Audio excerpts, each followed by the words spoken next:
저희 감감부 시작 전에 네이버 TV 후원 라이브로 영화가 상영됐었는데요. 극장에 가기 어려운 요즘 좋은 작품들이 점점 더 다양한 방식으로 관객 여러분들을 만나고 있는 것 같습니다. 오늘 이 감감부 시간에 참여해 주신 세 분을 좀 소개해 드릴까 하는데요. 먼저 이 영화 반도 제작자이신 이동하 대표님. 네, 안녕하세요. 영화 반도를 제작한 이동하라고 합니다. 원래는 이 자리에 이제 연상호 감독님이 직접 여러분들을 만났어야 하는데, 지금 다른 드라마를 지금 촬영 중이어서, 그리고 조금 지금 요즘 시국이 촬영장 분위기가 좀 엄중한 관계로 쉽게 나오지를 못해서 제가 대신 나오게 되었습니다. 예, 그래서 어쨌든 감독은 아니지만 여러분들께 혹시 궁금한 게 있으시다면 드릴 수 있는 말들 좀 전해드리려고 하고요. 아무튼 이렇게 어려운 시기에 이렇게라도 여러 관객들을 만나게 돼서 너무 무척 설레고 반갑습니다. 네. 다음 정황수 VFX 슈퍼바이저님. 네, 안녕하세요. 반도에서 시각효과를 담당한 정황수입니다. 저는 이제 연상 감독님이랑 벌써 세 작품째 같이 해가지고 부산행부터 염려, 반도까지 CG가 좀 나름대로 많이 들어간 영화를 같이 작업을 했습니다. 그래서 오늘은 저희가 반도에 쓰였던 시각효과들의 장면들을 보면서 아마 뒷이야기들을 재미있게 아마 같이 나누도록 하겠습니다. 감사합니다. 네, 다음은 곽태용 특수분장 실장님. 네, 안녕하세요. 반도에서 특수분장을 담당했던 곽태영이라고 하고요. 저희 회사 예전에 부산행부터 시작해가지고 어찌어찌 약간 좀비 붐이 일었어요.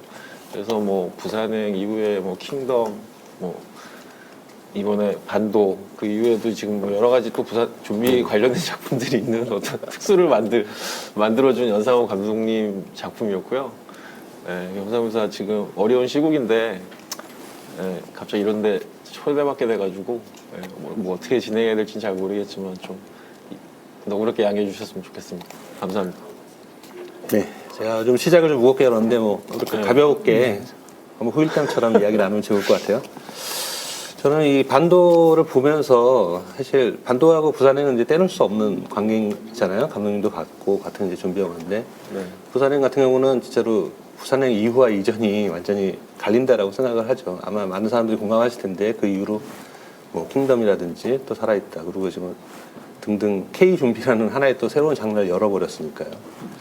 그 이전에 사실 한국 영화에서 뭐 좀비 영화가 기획되지 않은 건 아니지만 그냥 괜한 선입견, 그러니까 뭐 비주얼의 어떤 혐오감 또는 되게 매니악한 장르다 이런 선입견이 있었던 게 사실이었는데 이제 그거를 어떻게 보면은 가장 본격적인 상업 영화의 형태로 완성을 시켰고 또 그걸 크게 관객들한테 어떤 반응도 얻으셨었는데 그래서 아마 지금 이 연상호 감독의 다음 영화 반도도 같은 세계관을 공유하는 영화로서 또한 동시에 또 이제 부산행과 또 차별점을 줘야 되는 어떤 그런 숙제가 있었을 것 같아요. 그 두 영화를 다 제작하신 대표님, 이번 그 반도를 만들면서 가장 좀 주안점이라고 할까요? 그런 것들이 뭐가 있었을까요?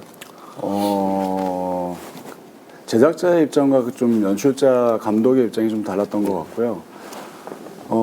저로서는 부산행의 세계관을 조금 더 확장하는 편이 그 관객들을 만나는데 훨씬 더 도움이 되지 않을까? 그리고 관객들이 기다리고 있는 이야기를 조금 더 접근하는 게 맞지 않을까 생각을 했던 편이었던 것 같고요.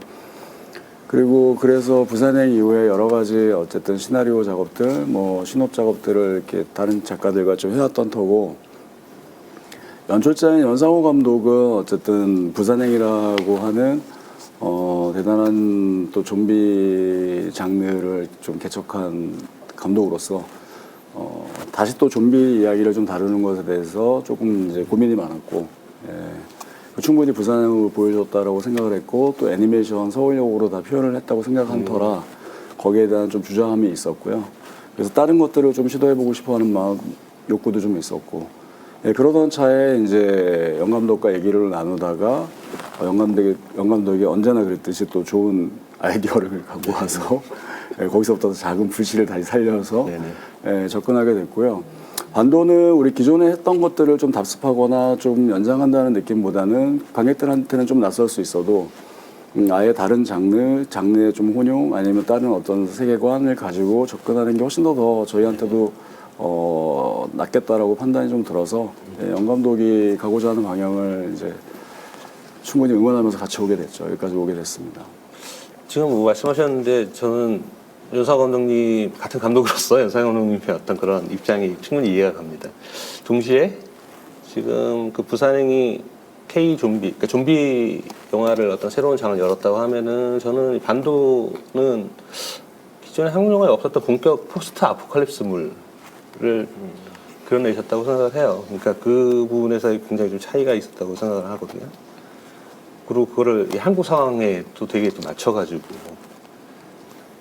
그래서 이 영화 제목이 참 궁금해지더라고요. 반도라는 그 제목이 좀 굉장히 상징적이었지 않았나 이런 생각을 했습니다. 그 제목은 어떻게 지어져?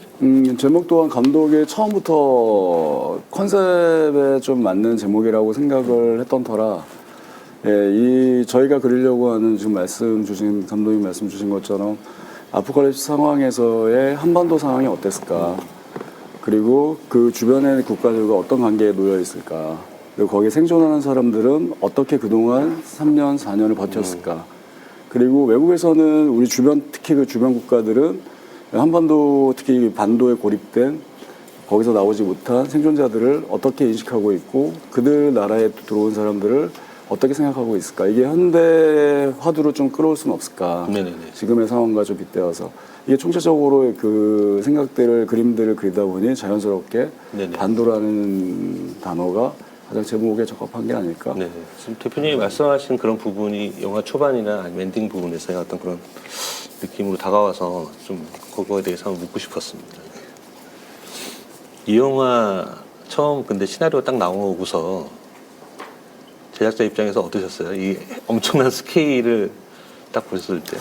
저희 부산행 때도 했던 것 같은데요. 부산행 때도 저희가 부산행 시나리오를 만들고 나서 너무 관심을 가져주신 주변에 제작하시는 선배님들 몇 분이 좀 보고 싶어 하셔서 보여드렸더니 첫 번째 답이 그 많은 작품들을 하신 분인데도 불구하고 이걸 한국에서 어떻게 만들어? 그죠. 라는 이게 가능해? 뭐 이런 질문이 있으셨고요. 근데 어쨌든 영화를 보시고 나서 그 성취에 대해서 많은 응원들을 해주셨고 판도도 마찬가지였던 것 같아요. 저희가 무한정 예산을 쓸 수 있는 것도 아니고 뛰어난 여기 계신 분들 포함해서 스태프분들이 있지만 어떻게 이제 이거를 구현할 건지에 대해서 저희가 이제 선택과 집중을 해야 되는 게 필요했기 때문에 그러니까 그 부분들은 저희 나라에 계신 영화 스태프분들이 충분히 다 해내실 수 있는 분이어서 그걸 믿고 갔죠. 네, 저희가 지금 언택트 영화제를 지향하고 있는 만큼 지금 줌으로도 참여하고 계신 분들이 계십니다. 네. 안녕하세요. 네, 반갑습니다. 네. 어떻게 영화 재밌게 보셨나요? 네. 저희가 이 영화의 어떤 뒷이야기들을 한번 좀 심도 있게 좀 풀어보려고 하니까 한번 잘 들어가 주시고 또 궁금한 점 있으시면 질문 던져주시기 바랍니다. 아까도 그 영화의 전체 이제 규모에 대한 이야기를 들었는데 사실 세트 분량이 굉장히 많았을 것 같아요. 이게 뭐 당장 이렇게 딱 봐도 어떤 공간의 제약이라든지 그리고 이게 이 포스트 아포칼립스물로서 제가 되게 의미가 있다고 생각하는 것 중에 하나가 우리가 되게 익숙한 공간들이거든요. 지금 여기 이 영화 속에 있는 공간들이 그러니까 우리가 흔히 보아던 어떤 그냥 일반적인 도심의 어떤 구조, 도로의 구조 또 어떤 그런 것들이 그대로 살아있는데 이제 그 포스트 아포칼립스물로서의 어떤 그 룩으로 비주얼로 변환되어 있다는 게 어떻게 보면 이제 이게 되게 한국 영화로서의 새로운 좀 경험이었다라고 좀 생각을 합니다. 그런 부분에 대해서 좀 우리 슈퍼바이저님께서 좀. 네네. 뭐 부산행 때랑은 또 이렇게 비교해서 안 할 수가 없는 게 사실 저희가 처음에 반도라는 영화를 처음 이렇게 접근을 했을 때 가장 우려했던 부분은 사실 부산행이라고 하는 전작에서의 어떤 세계관이라든가 흥행에 대한 부분이 사실 반도를 준비하면서 가장 걱정됐던 부분이 그 부분이었던 것 같아요. 아무래도 관객들이 기대치가 컸었고 그리고 또 내용 자체가 사실은 양쪽으로 본다면 단순히 CG적으로도 본다면 3배 정도 되는 분량이었습니다. 부산행 했을 때보다도. 그리고 또 시나리오 처음 받아봤을 때 과연 이거를 국내에서 할 수 있을까라고 하는 어떤 슈퍼바이저로서 되게 걱정. 근데 이제 다행했던 거는 저희가 어쨌든 좀비 설정이 그러니까 밤에 주로 이제 네네네. 그렇죠. 활동할 수 있다라고 하는 어떤 큰 장점이 처음에 우리가 풀 CG로 뭔가 이 세계관을 좀 뭔가 아포칼립스대한 세계관을 좀 만드는 데는 조금 더 지금 가지고 있는 기술력으로 가능하지 않을까라고 하는 제 나름대로 어떤 판단이 있었고요. 그래서 아무래도 그러니까 뭐 사회자님이 말씀하신 것처럼 사실 아포칼립스 되어 있는 우리 낯익은 이런 서울 도심을 표현한다라고 하는 게 사실은 쉽지는 않았어요. 처음부터 저희가 실제 덜이를 고증을 하고 만들긴 했지만 낯익은 공간도 우리가 사실은 낯익은 물건들이 놓여 있을 때 낯익은 것인데 사실은 불 꺼져 있고 이런 어떤 아포칼립스 되어 있는 이미지가 사실 생소하게 느껴지더라고요. 그리고 과연 여기에서 우리가 지나가는 어떤 풍경들을 어떻게 다 표현할 것인가, 한 번밖에 안 지나가는 공간을 그대로 만들어야 될 것인가라고 하는 되게 고민이 되게 많았던 부분인 것 같아요. 근데 다행히 감독님은 어떤 특정 건물들을 뭔가 보여주기를 또 원치는 않으셨던 것 같아요. 저희는 당연히 뭔가 서울을 배경으로 한다 그러면 뭐 상징적인 랜드마크를 좀 뭔가 만들어야 될 것 같다라고 처음에는 말씀드렸는데 사실은 그게 연출자의 생각에서는 그게 정말 필요 없다라고 또 말씀해 주신 부분이 있어서 생각보다 저희가 실제로 상당히 많은 도시를 구현하는 데 있어서 그 거리를 만든 게 아니라 어떤 모듈 형태로 만들어서 그런 부분들을 계속 반복하면서 배치를 하고 거기에 놓여있는 어떤 사물들에 대한 부분들을 좀 이렇게 달리하면서 생각보다 효율적으로 사실은 이거를 좀 표현했던 부분도 있었던 것 같아요. 그리고 아무래도 아까 말씀드렸던 것처럼 밤점명이다 보니까 그런 부분들이 되게 잘 표현되는 데는 큰 문제가 없었던 부분인 것 같고요. 아무튼 나름대로 새로운 도전이었었고 실제로 뭐 전체 한 1,400컷 정도가 CG의 어떤 효과를 1,400컷. 통해서 만들어졌으니까 상당히 많은 기간을 사실 작업했다라고 보시면 될 것 같고 이를 위해서도 사실 국내에 되게 많은 또 아티스트들이 또 함께 했습니다. 짧게는 저희가 이제 1년 가까이 작업을 했고 왜냐하면 이게 아까 말씀드렸던 것처럼 전체적인 스케줄에서 이렇게 CG 분량이 많은 경우는 사실 사전 제작이 되지 않으면은 이게 후반에서 어떤 뭐 우리가 생각하고 있던 사실은 이제 깐느라든가 여러 개봉 스케줄을 맞추기에는 되게 힘든 스케줄이었었어요.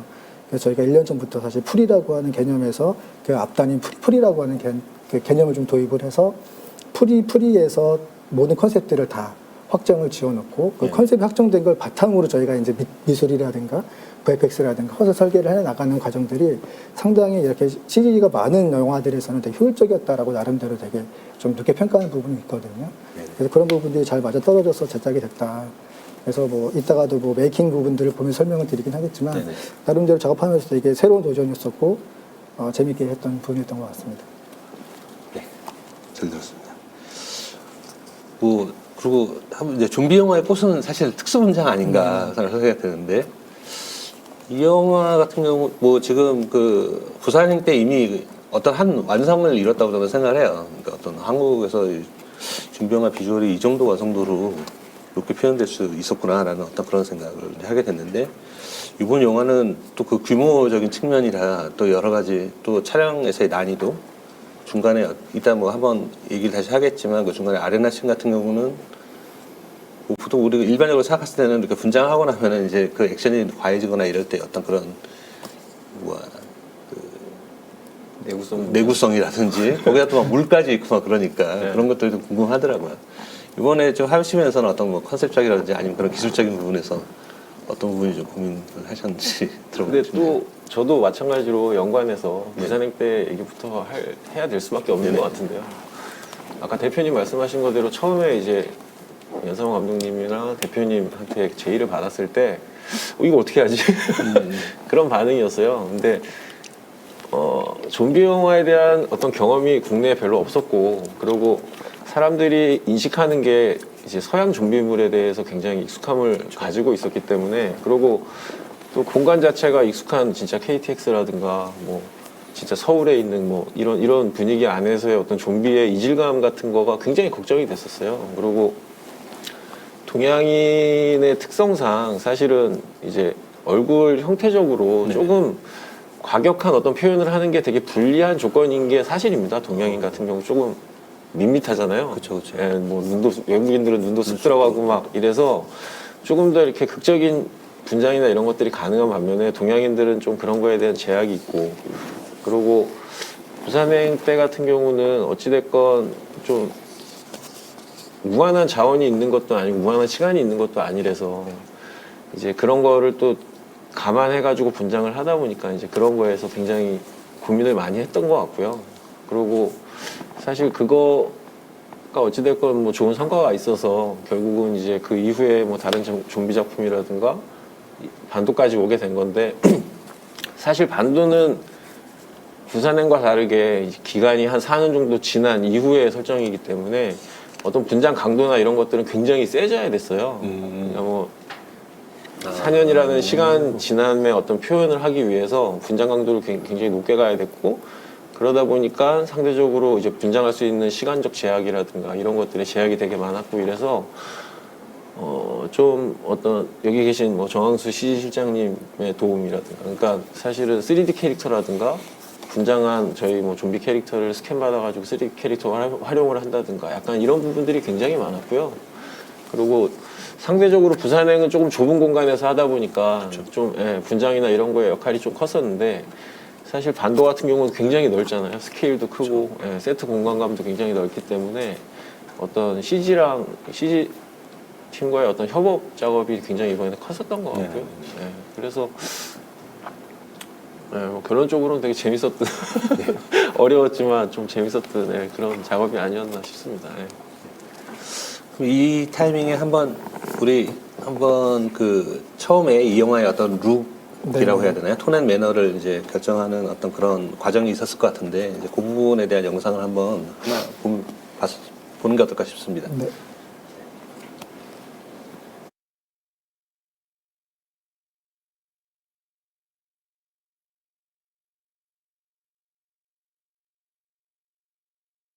되어 있는 한반도에 대한 이제 키샷들을 저희가 작업을 했던 부분이고 어쨌든 얘네가 인천항이라는 곳을 통해서 들어오고 처음으로 이제 이게 정말 이렇게 폐허되어 있다라는 것들을 관객들이 봤을 때 어떤 비주얼적인 쇼킹 부분을 주기 위해서 도로 위에 배가 올라가 있다거나 하는 그런 것들을 작업하기 위해서 작업했던 키 비주얼들이고요.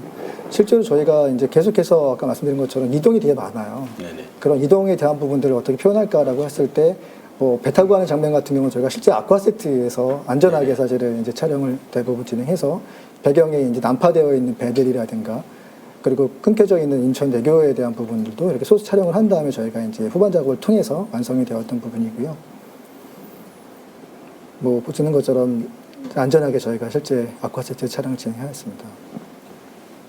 아까 말씀하신 것처럼 이 첫 장면이 이 영화의 어떤 그 공간을 그냥 한 방에 설명을 해야 되는 부분이잖아요. 네, 그렇기 때문에 그런 폐허가 된 어떤 그런 부분 그리고 그거에 반응하는 어떤 배우들의 사실 연기도 대한 저는 좋았다고 생각해요. 사실은 블루스크린 앞에서 연기하는 것이 관객 이 배우들한테 큰 상상력을 요구해야 되는 부분인데 그런 것을 또 감독님이 워낙 또 경험이 있으시니까 그런 부분에서의 디렉션이 있어서 아마 그 부분에 있어서는 좀 되게 좋았다 이렇게 저는 생각합니다. 그리고 또 하나가 이제 그 세트 플랜에 대한 부분이었던 것 같아요. 저희가 이제 아까 말씀드렸던 것처럼 계속해서 얘는 이제 루든무비처럼 이동해가면서 벌어지는 일들이다 보니까 한 번 지나가는 공간에 대한 부분들을 그럼 다 세트화 할 것인가라고 하는 부분이 초기에 되게 많은 부분이 있었던 것 같아요. 그래서 실제로 저희는 이게 이 세트가 마지막에 이제 인천항을 나가는 헬기 타고 나가는 장면까지 동일한 세트에서 저희가 이제 바닥에 대한 저런 느낌들만 미술팀에서 계속 세트 턴을 해가면서 촬영을 했고 동일한 세트라고 보시면 될 것 같아요. 한 공간에서 그 바닥에 있는 어떤 사물들에 대한 부분만 바꿔가면서 촬영을 진행해서 실제로는 이제 공간 세트적으로도 되게 절약할 수 있는 부분이 많았던 부분이었습니다. 그 세트가 몇 평 정도 됐어요? 실제로 저게 그 디지털 큐브에 있는 한 600평 정도 되는 세트인 걸로 알고 있습니다. 적은 평수는 아니지만 또 그렇다고 네네. 해서 이게 이 안에서 네. 차까지 움직이고 하는 걸 보면은 네네네. 아쉬움이 있었을 것 같기도 해요. 근데 더 크다고 해서 사실은 더 효과적이지 않을 것 같죠. 인물 위주로만 주변으로 가는 게 더 좋다고 네네. 판단했었고 저희가 아까 말씀드렸던 것처럼 턴을 계속해서 해야 되는 상황이었어요. 그래서 그 처음에는 인천항을 통해서 도착하고 나서 이제 그 다음 이제 씬이 뭐가 있냐면 구로 디지털역에 좀비들이 저기 창궐해져 있는 저 장면을 찍을 때도 네네. 지금 보시면 알겠지만 동일한 세트에다가 저기 실제로 저런 지하철도 올라가는 고가차도 네네. 올라가는 저 세트만 부분 세트만 저렇게 설계를 해가지고 실제 시공되어 있는 세트 사진이에요. 저기서 촬영을 하고 나서 또 다음 씬을 할 때는 저 세트를 또 턴을 해가지고 세팅을 바꾼다거나 하는 식으로 촬영을 진행을 해서 나름대로 되게 그 전체 이 분량에 비해서 촬영 회차가 63회차 정도 되게 안 진짜로요? 다른 분들이 되게 들으시면 이 정도 사이즈의 어떻게 그 정도 회차에 찍었지라고 했던 부분이 저는 세트 플랜이 잘 효과적으로 되었기 때문에 가능했다고 볼 수 있습니다. 그 부분은 정말 대단하다고 느껴지네요. 네, 그 얘기를 들으니까. 네. 근데 지금 방금 이제 구로드 디지털 단지 뭐 그런 얘기 하셨는데 아까 그 어떤 그런 상징적인 랜드마크가 없어도 그런 공간들은 누가 봐도 한국적이다라고 생각이 되는 것 같아요. 그런 부분도 되게 잘 표현했던 것 같습니다.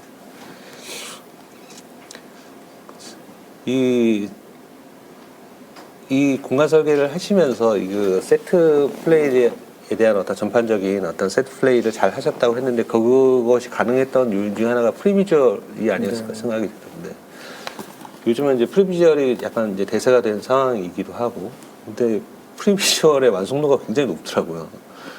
그 정도까지 이렇게 퀄리티를 높여야 되나 이런 생각이 들 정도였는데 한번 보면서 얘기하는 게 낫겠죠 아무래도. 세 번째 영상을 일단 뭐 프리비주얼 관련해서 말씀을 조금 드리면 사실은 이제 연상 감독님 성향이 대부분 되게 이렇게 계획된 대로 현장에서 그대로 찍으셔요. 네네네. 그러다 보니까 어떤 컷에 대한 어떤 변수가 거의 없다 보니까 사실은 이제 그게 가능했던 거는 이렇게 좀 뭔가 여러 팀들이 같이 공동 협업을 통해서 만들어야 되는 어떤 되게 어려운 샷들 같은 경우는 사전에 정확한 앵글에 따라서 사실은 준비할 게 되게 많이 달라지는데 네네. 그런 부분들을 프리비주얼이라고 하는 게 어떻게 보면은 테크비즈까지도 다 성향을 갖고 있거든요. 그리고 아까 말씀드렸던 것처럼 이게 어차피 이게 풀CG 컷들 같은 경우는 프리비주얼에 어느 정도 블로킹이라든가 샷에 대한 느낌들이 다 정리가 되면 그거를 촬영하는 동안에 바로 후반 작업이 바로 동행가 들어갑니다. 그래서 촬영이 끝날 때쯤 그러니까 애니메이션이 다 락이 되어 있는 버전이 현장 편집 부분에 갈아 껴서 그리고 촬영이 끝나고 나서 본편집까지 거의 보름도 안 되는 선에서 본편집 락이 됩니다. 그렇게 되면 후반에 대한 시간을 절약할 수 있는 조금 전문 용어를 지금 이제 쓰셔가지고 약간 조금 이제 이해를 돕게 하려면은 이미 프로비주얼로 완성돼 있는 상태의 앵글과 그쵸. 어떤 그런 씬의 길이나 이런 것들이 다 프리 상태에서 이미 그쵸, 돼 있고 락이 되는 현장에서는 그것이 결정돼 있는 어떤 그 부분에서 실제로 이제 촬영된 것들이 실시간으로 맞습니다. 현장에서 다 그런 합성이 돼가지고 바로바로 반영될 수 있게 굉장히 시스템화되어 있는 어떤 촬영 방식을 네, 쓰셨네요. 이게 왜냐하면 저희가 이제 뭐 이따 메이킹을 보여드리면 알겠지만 이게 실사로 배우들이 차 안에서 이렇게 운전하는 장면이 있는 다음에 컷이 다음에 이제 외부에서 그거를 운전하고 있는 그쵸. 인물이 보여지고 차가 빠르게 뭔가 출발하는 장면이 이렇게 들어간다 한다면 사실 중간에 들어가는 건 실제 촬영이 들어가는 게 아니라 이제 CG로 다 대부분 다 네. 그림이 만들어지기 때문에 그럼 우리 촬영할 때는 인물의 안에 있는 인물이 받아주는 어떤 앵글이라든가 호흡은 사실 앞뒤 컷에 붙어서 사실은 그쵸. 결정이 되는 거잖아요. 네. 그러다 보니까 앞뒤 컷이 락이 안 되면 사실은 그거를 우리가 세트에서 찍을 수가 없다 보니까 그런 사실은 뭐 부분들이 사전 작업을 저도 다 이제 끝내는 그런 촬영을 경험을 했지만 사실은 이렇게 될 거야라는 어떤 그런 그쵸, 약간 맞아요. 막연함을 막연함. 가지고서 이런 게 필요하지 않겠어 나중에 편집하면 하면서 이제 그런 장면을 찍게 되거든요. 그러니까 배우들한테 우리가 이 밖에서 이런 장면을 찍으면은 여기서 이런 리액션을 배우가 해줘야 이게 이렇게 붙을 것 같아. 좀 해봐. 뭐 이런 식으로 되는데 이제 그건 약간 감에 의존하는 거였다면 이제 이런 어떤 정확한 프리비주얼을 통해서 한다면은 배우들한테 좀 더 정확한 연기 디렉션도 가능하고 또 어떤 심지어는 그 연기의 어떤 시간, 길이 뭐 이런 것까지도 포함해가지고 여러 가지를 할 수 있다는 점에서는 되게 효율적이었을 거다라는 생각이 들었어요. 실제로 그리고 프리비주얼을 예전에는 초창기에는 약간 CG의 완성도에 대한 어떤 의구심으로 시작되는 느낌이 좀 있었거든요. 초창기 어떤 한국 CG가 도입되면서 그러다 보면 약간 연출적인 부분을 놓치는 예들이 좀 있었어요. 그러니까 예를 들어서 CG는 멋있는데 거기서 배우가 사라져 있다든지 뭐 이제 그런 식의 어떤 부분이 있었는데 사실 이번 영화에서의 어떤 프리비주얼을 제가 먼저 좀 봤는데요, 관객 여러분들. 그런 부분이 굉장히 잘 이미 연출화돼 있더라라는 생각이 들었습니다. 한번 좀 볼까요?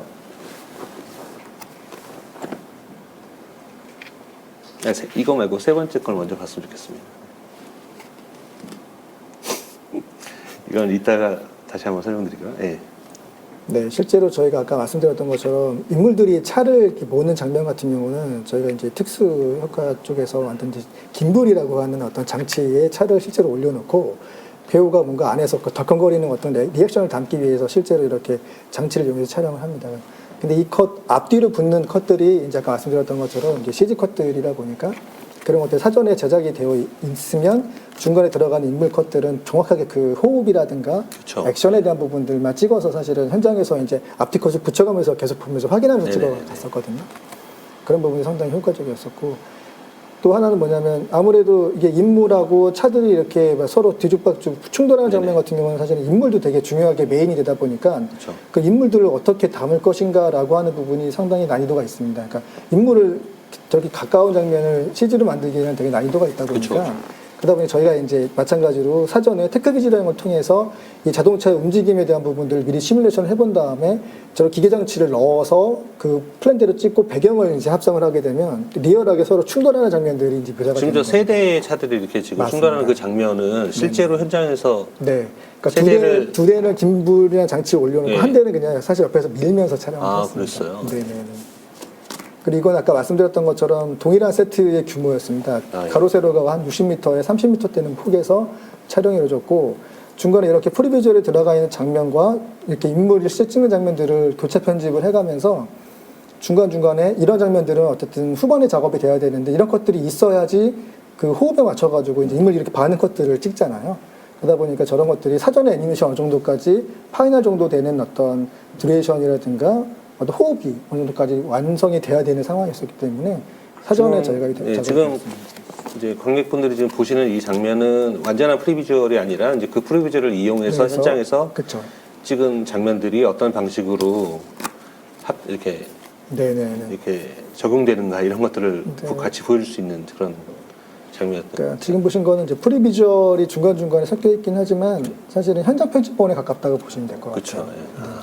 근데 사실 다른 작품도 이렇게 프리비주얼이나 이런 걸 준비를 많이 하지만 보통 아까 감독님이 말씀하신 네. 거대로 뭐 현장에서 어떤 느낌상 뭐 추가되는 컷이라든가 이런 네. 경우들이 많아요. 그렇죠, 근데 그렇죠, 많죠.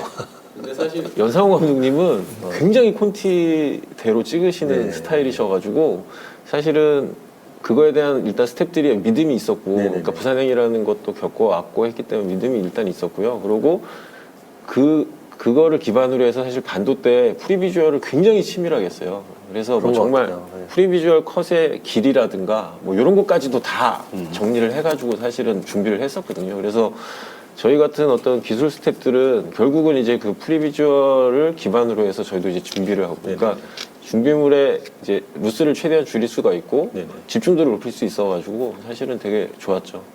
상업영화의 시스템에서는 굉장히 좀 고려돼야 할 부분인 것 같아요. 그러니까 아까 짧은 회차 만에 어떻게 이 정도 네네네. 규모의 영화를 끝냈냐 사실 그거에 어떤 되게 큰 역할을 한 게 이제 네네. 저런 작업이었던 거거든요. 사실 이제 그 부분에 대해서는 배우들도 충분한 어떤 이해가 있었으니까 그것도 가능했다라고 생각을 해요. 그리고 이제 어떤 액션 씬과 어떤 연기적인 것을 더 많이 보여주는 씬들이 이제 충분히 이제 안배가 되어 있었기 때문에도 가능하지 않았을까 이렇게 생각이 듭니다. 뭐 정말 딱 모두가 바라볼 수 있는 어떤 딱 가이드가 되니까요. 예. 그러니까 배우도 그걸 확인하고 준비하는 스태프들도 그걸 기반으로 하고 감독님은 그거를 어찌됐건 그 공유된 그 정보대로 찍는다는 어떤 그런 약속을 지켜주시고 뭐 그런 것들이 호흡이 잘 맞았던 거죠. 조금 전에 그 영상 속에 보면은 그 3D 캐릭터들, 네네.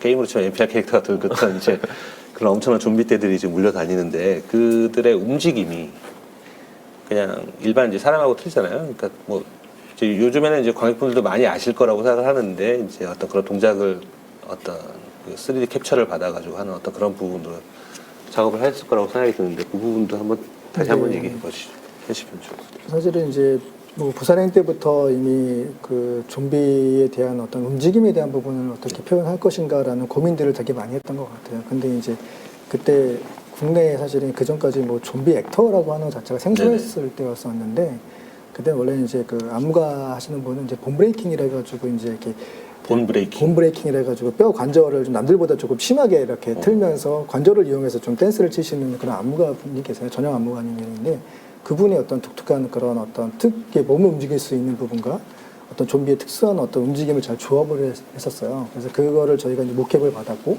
실제로 이제 거기 영화에도 이렇게 많이 몇 번 출연하셔서 좀비로 나오긴 본인이 하셨었는데 스스로도 네네네. 좀비 연기를 하시고 화면 보시면 알겠지만 여러 번 나옵니다. 같은 좀비 여러 번 나옵니다. 그분들 지금 엄청 잘 팔려요. 다른 좀비 영화에서도 그 전형 안무가님 외에도 그 팀들이 있어요. 그 안무 하시는 그 팀들이 있는데 그분들이 뭐 이쪽 현장에 가면 여기 또 계시고 저쪽 현장에 여기 계시고 그리고 이제 다 분장으로 커버해야 네, 그럼 되니까. 이제 차별을 또 줘야 되니까 뭐 네네네. 머리라든가 뭐 이런 거로 차별을 계속 줘가지고 굉장히 다수의 작품에 출연하고 계십니다.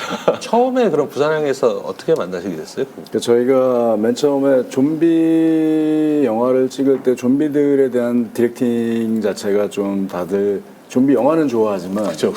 해본 적이 없잖아요. 네. 근데 제가 마침 뭐 한번 기회가 있었을 때 그 단편 영화를 좀비 나오는 영화를 앰뷸런스라고 총괄 프로듀서를 할 때 한번 작업을 해봐서 아 이들이 이제 좀비를 좋아하는 것과 네. 야, 이게 연출을 하는 것과는 완전히 이게 차원이 다른 문제구나 라는 생각을 좀 많이 느꼈었고요. 그래서 저희가 할 때는 처음부터 이 후반 작업에서 참여해 주실 팀들이 제일 먼저 좀 중요하다고 생각하는 부분이 있었고 다른 프로덕션과 좀 다르게 네네네. 다른 차원에서 그러면서 좀비 이 연기에 대한 몸을 쓰실 수 있는 분들을 우리나라에서 어떤 팀들이 있을까 무용하시는 분, 그다음에 연극인데 약간 마임 쪽에 계신 분, 그다음에 그 전형 안무가가 그때 당시에 소속되어 있었던 팀 네네. 해가지고 몇 개 팀들을 감독이 저 감독이랑 같이 몇 개 설정들을 주고 네네. 몇 주간에 걸쳐서 좀 테스트를 한 다음에 저희가 그 감독이 이제 그 팀과 좀 제일 맞겠다라고 네네. 해가지고 그 팀과 하게 됐죠. 그다음부터는 계속 몇 년째 지금. 네네. 아니 뭐 워낙 처음 그 움직임이 뭐 다들 기억하실 거예요. 그 심은경 씨의 그 몸의 뒤틀림이 너무 충격적이었기 때문에 벌써 거기서부터 딱 그 영화의 어떤 그런 톤 연기적인 어떤 부분에 있어서는 딱 결정된 부분이 있었던 것 같아요. 사실 이번 영화가 이제 처음에 그 예고편이 공개됐을 때 굉장히 충격적이었는데 그 비주얼이 저는 그 문이 꽝 열리면서 그 좀비 한 문 덩어리가 기어 나오는 그 장면들은 여지껏 한 번도 보지 못했던 그런 장면 같아요. 어떻게 보면 부산행에서 그 맨 마지막에 열차에 매달리는 그 씬은 그 규모적인 측면에서 되게 놀라운 점인데 이것은 비주얼 자체가 굉장히 쇼킹했는데 한번 그 영상 한번 다시 한번 볼까요? 두 번째 영상 좀 보여드릴게요.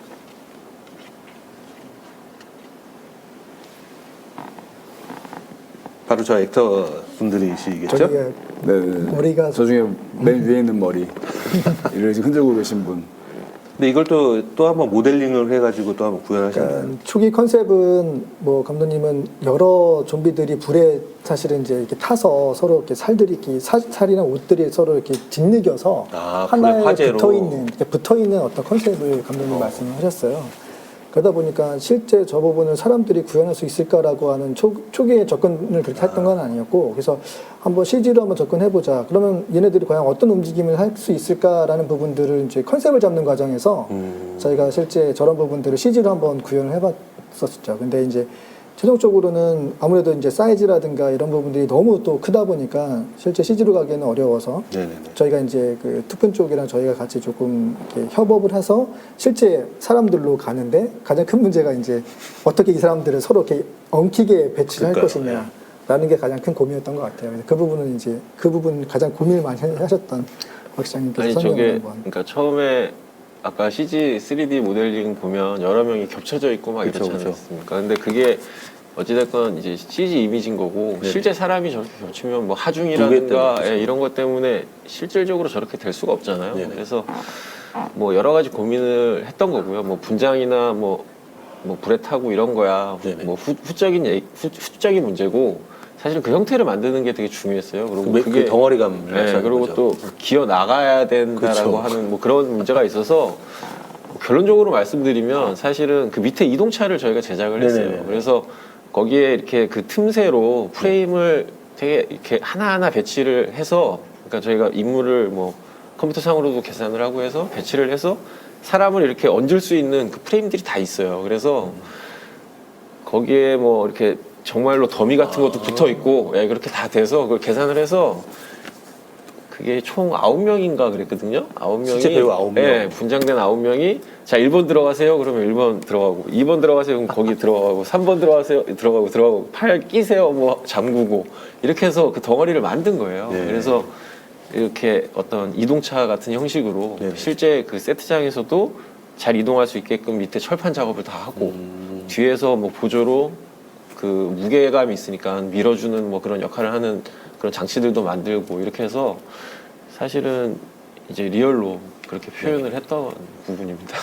관객분들은 뭐 지금 영화의 환상이 깨어져 나가는 어떤 그런 비밀들을 듣고 계신데 네, 알고 보면 또 이제 밑에 그런 부분에 관심이 있으신 분들이 지금 이 대화에 참여하고 계시다라고 생각을 했어요. 네. 여기 지금 한 분이 질문을 해주셨는데 이건 대표님이 답을 해주시면 좋을 것 같아요. 연성 감독님이 효율적인 촬영을 하시는 감독님이잖아요. 근데 만일 이 반도의 2배의 예산의 작품을 한다면 타협도 해야 될 텐데 현장에서 감독의 권한이 어느 정도인지 궁금합니다. 제 질문이 맞나요? 저기 신영환님?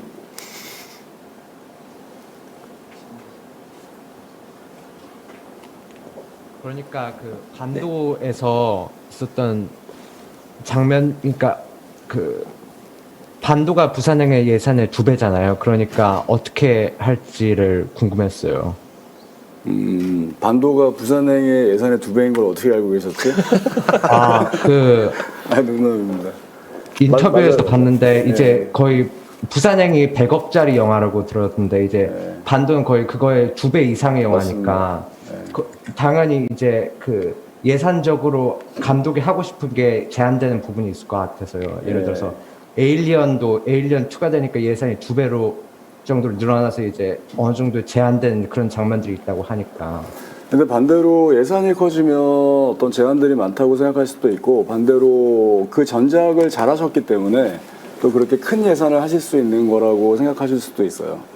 그래서 어쩌면 훨씬 더 많은 권한, 책임들을 더 안고 가시는 거기도 하고 예산을 많이 쓴다, 적게 쓴다의 문제라기보다는 훨씬 더 그의 역량, 연출적인 역량을 많은 사람들이 좀 더 인정해준 분위기 안에서 작업을 하시다 보니까 훨씬 더 책임감이 더 많아지신 거죠. 예, 그리고 아마 헐리우드도 그건 뭐 마찬가지. 에어리언 시리즈도 1편이 잘 돼서 예산은 2~3배 계속 점점 올라가도 조금만 잘못해도 그 감독님들이 엄청난 비난과 여러 가지 어려움에 처하는 경우도 많이 봤는데 에어리언 4편도 마찬가지고 그만큼 또 되게 어려운 상황에서 또 감독님들이 작업을 하시는 거라고 생각하시면 되죠. 그렇죠. 감독님들은 뭐 다 언제나 예산이 모자라다고 생각하고 또 동시에 또 그 늘어난 예산만큼 또 책임을 져야 되는 부분을 강하게 또 느끼시고 또 그러시죠. 네. 아까 전에 어디까지 얘기했더라? 저기. 네, 약간 이거 리어카 거기서 마무리됐습니다. 리어카 환상을 깨는 리어카. 근데 이제 저는 사실은 그 장면에 혹시 뭐 애니메이트로닉스 같은 네. 기법을 사용했나 했어요. 그러니까 네. 왜냐하면 무게가 버티지 못할 것 같기도 맞아요. 하고 물론 뭐 속을 또 비울 수는 있겠으나 그게 뭐 여러 가지 생각을 했을 때 근데 그걸 다 실제 이제 배우와 또 더미를 같이 이용해서 네. 하셨다. 아무튼 굉장히 임팩트가 굉장히 강한 씬이라고 생각을 했습니다. 그리고 그 씬이 사실은 그 스타트를 해서 원신 원테이크로 촬영이 돼 있거든요. 네, 맞습니다. 이게 느끼셨는지 모르겠는데 굉장히 카메라가 복잡하게 움직이고 또 거기에 배우의 연기들이 합이 정확하게 맞아야 되고 그거 몇 테이크나 가셨어요? 되게 총 테이크를 5개 정도 붙였습니다. 저희가. 붙인 거예요? 네, 붙인 겁니다. 그렇구나. 처음부터 그 설계를 할 때부터 원래는 감독님이 계획했던 거는 사실은 카메라가 2층까지 올라갔다가 내려오는 진짜요? 장면이었었는데 네. 그러니까 중간에 보면 이제 에스컬레이터 올라가다가 이제 떨어지고 이제 고객 원래 이제 올라가서 네네. 관객들을 한번 붙여주고 나서 내려오면서 거기서 브릿지를 하려고 네네. 처음에 설계를 이제 어쨌든 이렇게 한 테이크로 그런 합을 맞춘다는 거는 사실은 힘들지 않습니까? 그렇죠. 뭐 체력적으로. 원 감독님은 비율적으로. 아마 그렇게 비효율적인 것을 아마 그렇게 의도하지는 않으실 거고 근데 전반적으로 호흡이 긴 건 맞죠. 맞죠. 예. 호흡이 아유, 길죠. 굉장히 한 번에 야심적인 한 번에 사실은 간 사실은 거지. 그거는. 네네. 더 갈 거를 잘랐다는 얘기를 하신 거고요. 네. 더 가고 싶었는데. 네네네. 근데 사실 그게 또 초반 촬영이었어요. 그래요? 네, 초반 촬영이었는데 워낙 뭐 스태프분들이랑 감독도 그렇고 아까 말씀하신 뭐 프리 작업부터 합도 많이 봤죠. 그 전 작품에서도 그랬고 배우들도 잘해주셔가지고 초반에 되게 큰 씬이었는데도 불구하고 되게 좀 잘 작업이 됐어요. 보통 그 쉬운 씬이 아니잖아요, 사실은. 거기에 뭐 단순히 원신 원테이크라는 게 문제가 아니라 거기에는 여러 가지 합을 여러 가지 맞추는 게, 합부터 기술적인 네, 요인 맞습니다. 뭐 이런 것들이 다 망라되어 있어가지고 제가 아까 물어보고 싶었던 것 중에 하나 그 부분이었는데 이게 테이크를 몇 번 가는지 물어본 게 분장을 몇 번 고치셨냐 그 물튀고 그런 거 생각하면은 사실 분장 한 번 하는데도 오래 걸렸을 텐데 그래서 저는 그 씬이 좀 되게 이거 습들 고생 좀 많이 했겠다라고 생각을 했어요. 물론 이제 그거를 이었다고 해도 고생한 건 마찬가지일 것 같은데. 일단 좀비 관련돼서는 뭐 저희가 뭐 분장을 하는 걸 떠나서 사실은 분장 받으시는 분들도 굉장히 고역이에요. 네네, 그러니까. 예, 아침 일찍 뭐 나오셔가지고 분장해야 되고 또 연기 자체도 굉장히 어려운 연기지 않습니까, 네. 사실. 예, 그래서 뭐 결론적으로는 부산행 때도 그렇고 저희가 사실은 어떤 좀비 이거 분장을 하게 된 계기로 사실은 그 이후에 뭐 되게 많은 작품도 하게 되고 주목도 받고 했지만 사실은 저는 그 연기했던 아까 안무가 팀이라든가 그 인간산을 만들었던 그 팀들 항상 이제 저희 사무실에 와가지고 어느 정도 프레임이 정리가 되면 와가지고 한번 껴보고 해산했다가 업데이트 조금 시키면 또 와가지고 껴보고 해산했다가 계속 이런 걸 무한 반복하면서 했기 때문에 사실은 저는 뭐 이 자리에 제가 나와 있지만 사실은 그 좀비 연기했던 사람들이 진짜 사실 너무 고생했다고 생각해요. 네네네. 그리고 실질적으로 그 저희가 부산행 할 때도 맨 처음에 시장님이 그 얘기를 해주셔가지고 저희가 좀 고민을 좀 했던 부분도 있었는데 그게 뭐냐면 좀비 분장을 하시는데 시간이 얼마 걸리는지 저희도 너무 궁금한 그렇죠. 궁금하죠. 제작자 입장에서 얼마나 네. 궁금했을까요? 그러니까 아침에 그럼 이분들이 몇 시에 와야 되는지. 그쵸, 예. 그러니까 이게 거의 사극을 준비하듯이 네네. 오히려 그거보다는 더 오래 걸리는 시간도 있으면 있었지. 그러니까 더운 여름에도 제일 먼저 새벽에 뭐 3, 4시 뭐 빠르면 아니면 4, 5시는 기본적으로 오셔가지고 준비들 그 많은 인원들을 하셔야 되니까 네네. 뭐 의상팀, 분장팀, 특분팀 뭐 다들. 저희가 90명인가를 한 적이 있는데 한 번에. 낮 시인이었거든요. 네네. 새벽 2시 집합해서 이제 새벽 2시부터 하는 거예요. 이게 텐트 치고 이제 해 뜨기 전까지 계속. 해뜰 때까지 이제 하는 거죠. 그것도 뭐 그냥 이게 일반 분장하는 그런 비주얼이 아니고요. 공장처럼 이제 저희가 이렇게 파이프라인을 쫙 깔아요. 그러니까 우리 인원이 쫙 컨베이어 있으면 시스템으로? 컨베이어식으로 사람들이 줄 서서 이렇게 쭉 들어가면 여기는 무슨 색깔 뭐 피 뿌리고 렌즈 끼우고 이렇게 쫙 공장식으로 해서 그걸 돌리는 거예요. 그런 거 사실 되게 재밌었죠. 어떻게 고생스러웠지만 그 말씀하신 것처럼 해주시는 분들도 스태프분들도 스태프분이지만 거기에 그렇게 또 기꺼이 그러니까요. 참여해주신 네. 분들도 정말 배우분들도 참 대단하신 분들. 고생 많이들 하셨네요. 지금 이제 그 아까 아레나 씬에 대한 이야기를 했는데 저는 이 영화가 그 보면은 상업 영화로서 200억 예산의 거대 예산이 들어간 상업 영화로서 모든 그 액션 시퀀스들을 어떻게 하면 최대한의 어떤 그런 긴장감과 텐션을 올릴 수 있을까를 엄청 고민하는 것 같아요. 그리고 동시에 또 거기서 기존은 사실 아포칼립스 영화 좋은 영화들 많은데 그 영화들과 어떻게 또 차별점을 줄 것인가에 대한 어떤 그런 고민들도 되게 많이 보였다고 생각을 했어요. 그래서 그 아까 아레나 씬 같은 경우도 그런 어떤 시각적인 충격과 또 어떤 그런 촬영 기법의 참신함 그리고 그 엔딩에서의 그 어떤 재롱하는 어떤 그런 것에서의 의외성 뭐 이런 것들로 모든 이렇게 그 모멘트마다 이렇게 많은 고민이 있었다고 생각을 했어요. 그리고 또 빼놓을 수 없는 장면 중에 하나가 아마 그 RC카를 이용한 좀비몰이 처음 보는 것 같아요, 저는. 그런 아이디어들은 어떻게 기획 단계에서부터 막 그런 아이디어들을 어떻게 모으셨는지 좀. 알시카는 영감독이 이 반도라는 이야기의 전체 시나리오에 가장 먼저 얘기했던 게 알시카였어요. 아, 전. 그렇구나. 네. 그것 때문에 한 거 아니에요? 그것 이 영화? 때문에. 네. 그 한 장면 때문에 듣자마자 재밌다. 그것도 재밌다고 한번 하셔가지고. 이야기를 만들어 보자. 아. 그러니까 그 알시카의 컨셉을 영감독이 처음부터 그걸 선명하게 갖고 있었고 그 어떤 감독님들이나 창작자분들이 작은 아이디어나 뭐 어떤 뭐 느낌 하나 가지고 이야기를 장편화시키기도 하시잖아요. 네네. 많이. 근데 영감독이 정말 그런 이야기를 확장시키는 거는 정말 탁월한 재능이 있는 것 같고요. 네네. 예, 그 저도 궁금했을 정도로 그 앞뒤의 이야기를 어떻게 이제 만들어 갈지 자연스럽게 그 이야기가 그 장면이 또 영화 안에 녹아들지가 저도 궁금했는데 너무나 훌륭하게 뭐 잘 만들어 주셨죠.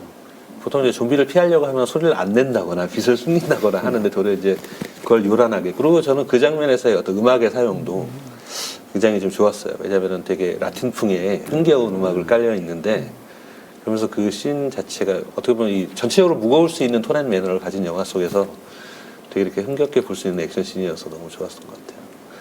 그거하고 또 마찬가지로 그 2회가 운전하는 그 드리프트 씬에서 그 헤드라이트를 이용해서 좀비를 끌어내는 그런 액션 씬은 사실은 다른 좀비 영화에서는 전혀 보지 못한 장면들이라고 생각을 해서 이 영화에서 얼마나 그런 액션 시퀀스의 창의성을 고민했는가를 잘 느낄 수 있었습니다.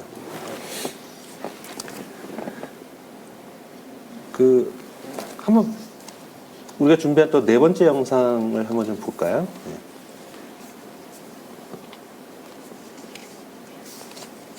이거 엔딩 씬이죠?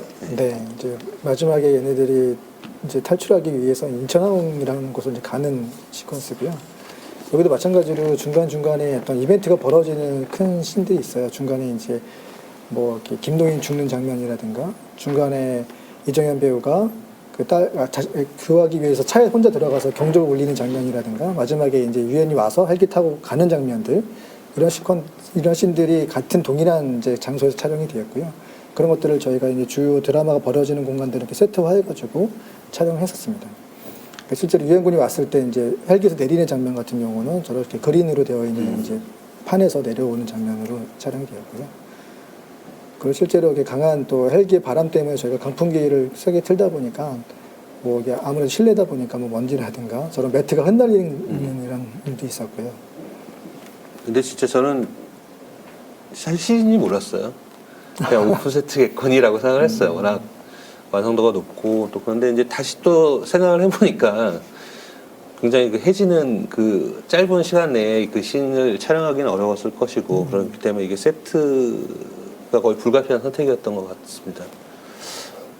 근데 배우들은 어땠어요? 그러니까 이런 어떤 굉장히 블루 스크린 촬영이 많은 그런 부분에 있어서요.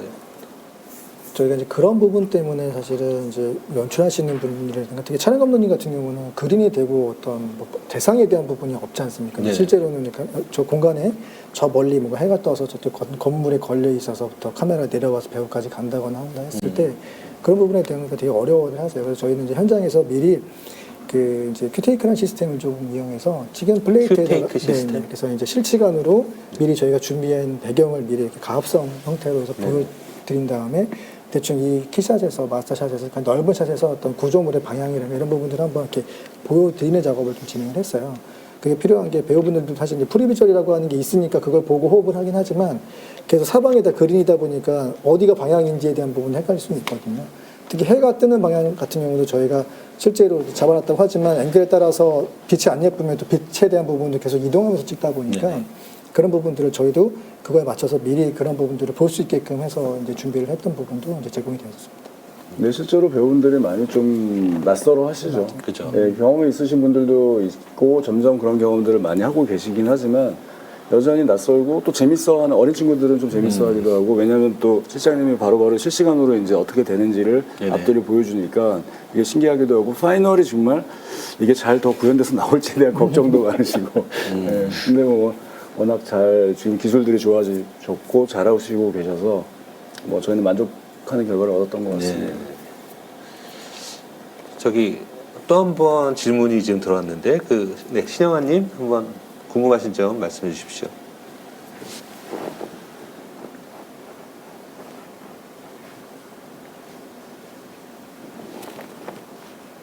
네, CJ 감독님한테 질문이 있으시다고 하셨는데 마이크가 꺼져 있습니다. 마이크가 꺼져 있나요? 말을 하면 열려질 것 같은데.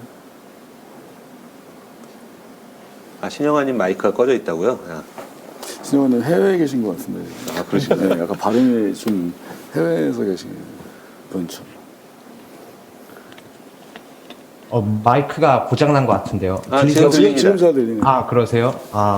그 장면들 일부가 블레이드 러너 2049나 아니면 매드맥스 장면을 조금 채용 비슷하게 만든 장면들이 있는 것 같은데 그래서 이렇게 그 영향받은 작품들이 있는지 궁금하고 그리고 요즘 그 몇몇 CG를 많이 사용하는 영화들에서 그린 스크린을 사용하지 않고 리어 스크린 프로젝션을 이제 CG를 미리 만든 CG를 사용해서 그 배우들이 훨씬 더 영화에 몰입하기가 쉽게 만든 기술들이 나오는 것 같은데 그것들을 반도에서 썼는지 그리고 만약 쓰지 않았다면 나중에 쓰고 싶은 생각이 있으신지 궁금해요. 일단은 뭐 첫 번째 질문이 있던 레퍼런스는 사실 너무 많아요. 아폴칼스가 있는 것들은 많지만 국내에 사실 그런 사례가 없다 보니까 해외 영화들을 많이 촬영했고 특히 그 부분은 이제 미술 감독님도 마찬가지로 네네네. 되게 많이 고민했던 부분이어서 뭐 영화적으로는 상당히 레퍼런스가 너무 많았던 거고, 근데 그걸 한국적으로 표현하는 거에 대한 부분들이 조금 고민됐던 부분이긴 한데, 아까 말씀드렸던 것처럼 낯익은 공간이었기 때문에 그런 부분들이 사실은 쉽게 잘 표현했던 것 같고요. 그리고 제가 부산행할 때 저희가 처음 썼던 게 이제 후면 영사라고 해가지고 KTX 창밖으로 보여지는 흘러가는 배경들 같은 경우는 네네네.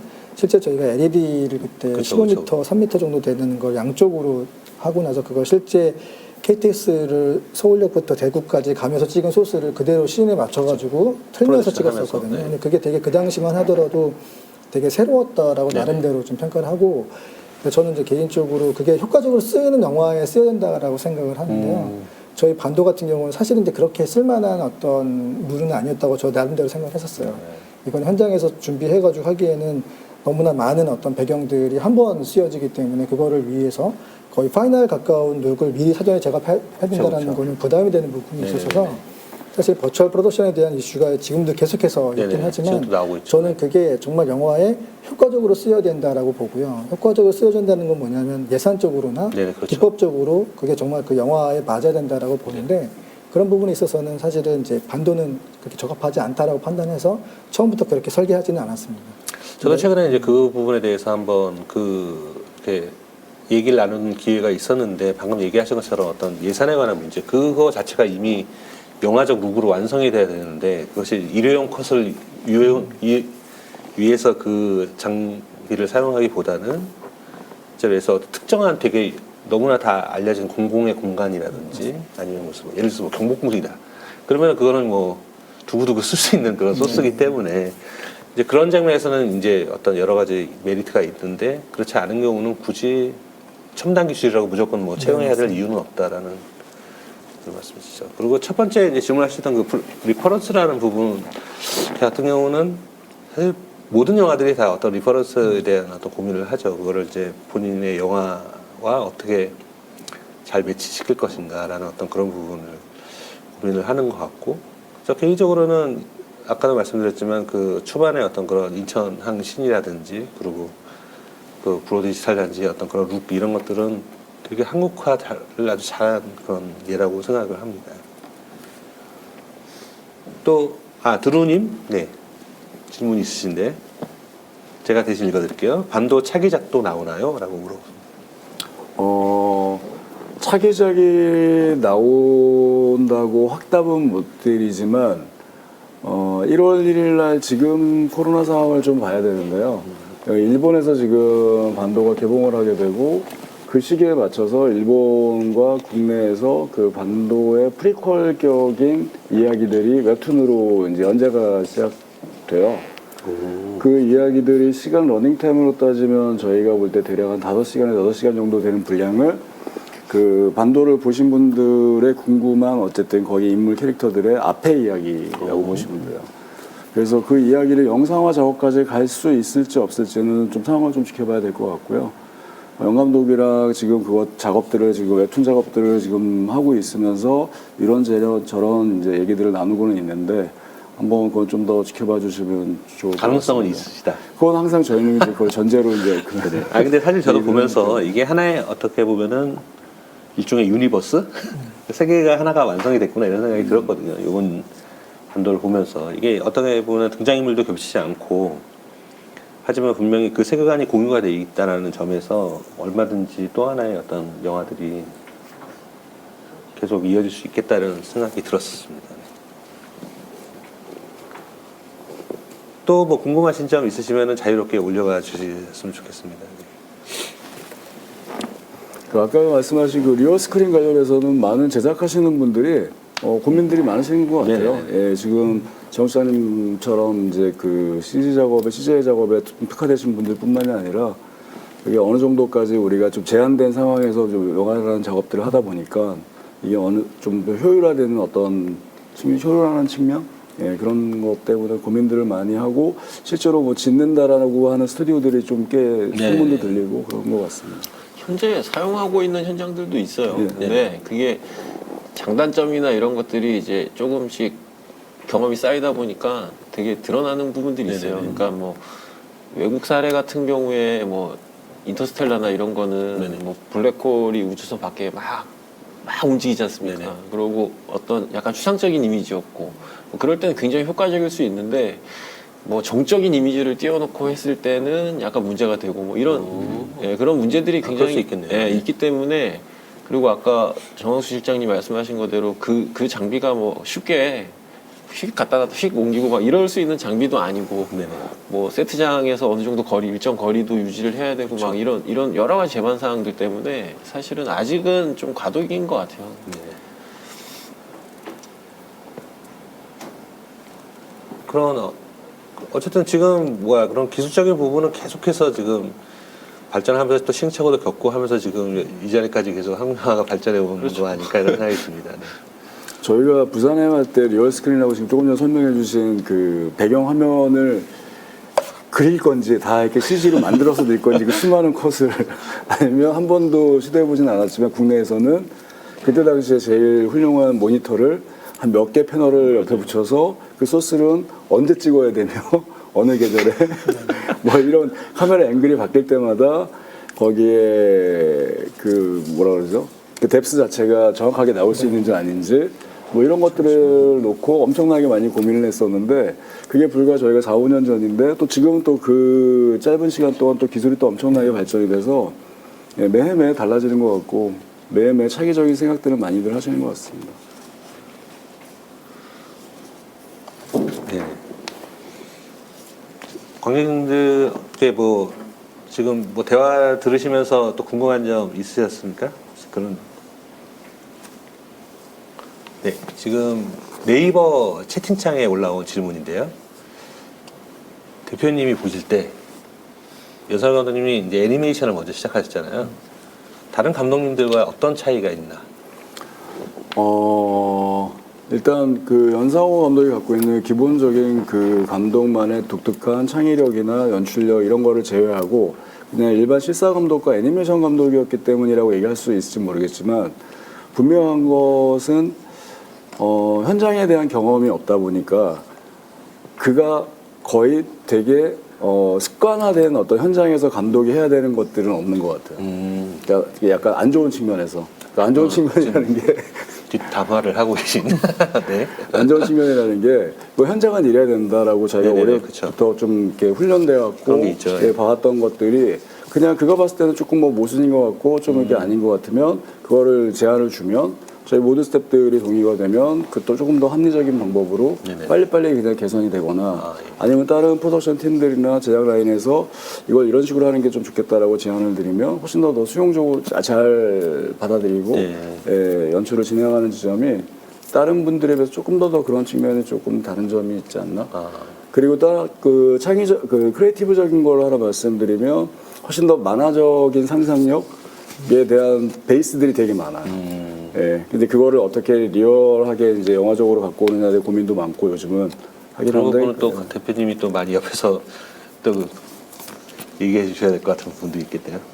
뭐 본인이 스스로 부딪히면서 하는 생각을 너무 좋아하는 스타일이라. 그리고 주변에 워낙 좋은 스태프과 배우분들이 또 많이 계시니까 저 또한 뭐 이렇게 하지만. 네.